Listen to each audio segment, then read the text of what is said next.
Hustisya at mga kasagutan ang hinihingi ng pamilya ng Ateneo Blue Eagles recruit na si Rene Clert Paterbonia matapos ang trahedyang ikinasawi ng kanilang anak kasama ang kapwa manlalarong si Divine Adili sa isang team building activity sa Aurora. Yan ang report ni teammate Jamaica Bayaka.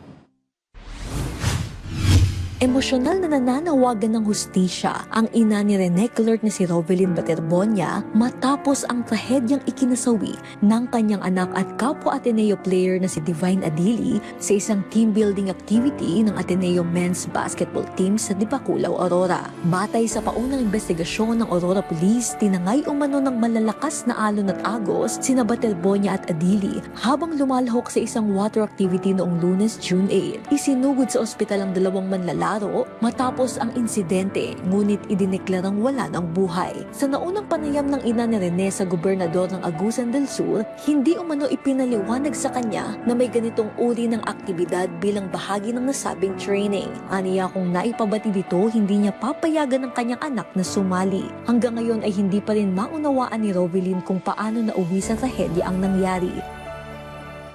Wala nila di-orient nga, ma'am, pag maano mo ang anak, naami training, ingana.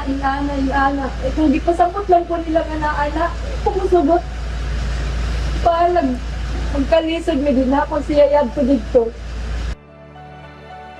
Nitong Martes, inilipat ang mga labi ni Rene at Divine mula sa Aurora Memorial Hospital patungo sa Arlington Memorial Chapels and Crematory sa Quezon City. Sa kahilingan ng mga magulang ng 19-year-old Cager, sasailalim din sa autopsy ang kanyang mga labi habang nakikipag-ugnayan ang mga kinauukulang otoridad sa isinasagawang investigasyon. Sa pinakabagong pahayag ng Ateneo de Manila University, tiniyak nito ang patuloy na suporta sa mga pamilya ng dalawang namayapang atleta, gayon din sa mga manlalaro, coaches at staff na naapektuhan ng insidente. Sinabi rin ng pamantasan na magpapatuloy ang pagbibigay nito ng psychological at counseling support sa men's basketball team habang patuloy ang pagtitipon ng impormasyon kaugnay ng mga pangyayaring nagbigay daan sa trahedya. Samantala, ayon naman sa sports analyst na si Homer Saison, hindi pa makatarungang magturo ng pananagutan habang hindi pa tapos ang opisyal na investigasyon sa insidente. Sa isang panayam, binigyang detalye ni Saison ng pangyayari.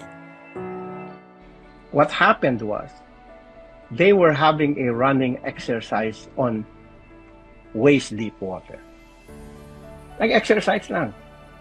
Three coaches, assistant coaches were there. Coach Tab Baldwin was in the water, together with all the players. And all of a sudden, like a rogue wave, dalawang wave ang bumagsak.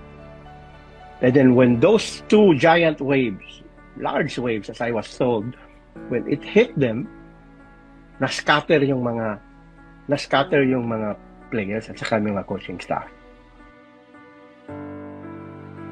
Dagdag pa niya, walang kumpirmasyon sa mga kumakalat na espekulasyon sa social media, kabilang ang mga pag-aangking may iba pang manlalarong nawawala matapos ang insidente.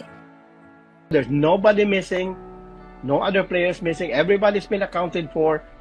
There are two tragic losses, unfortunate, pero walang ibang player na revive down, na resuscitate, no such thing. They were players that were struggling. I cannot name the players. Were there injuries? No injuries. You know, this is more like, it's a traumatizing experience. Inaasahang ang resulta ng investigasyon ng magbibigay linaw sa mga pangyayaring humantong sa madilim na trahedyang ito. Jamaica Bayaka para sa Atletang Pilipino, para sa Bagong Pilipinas.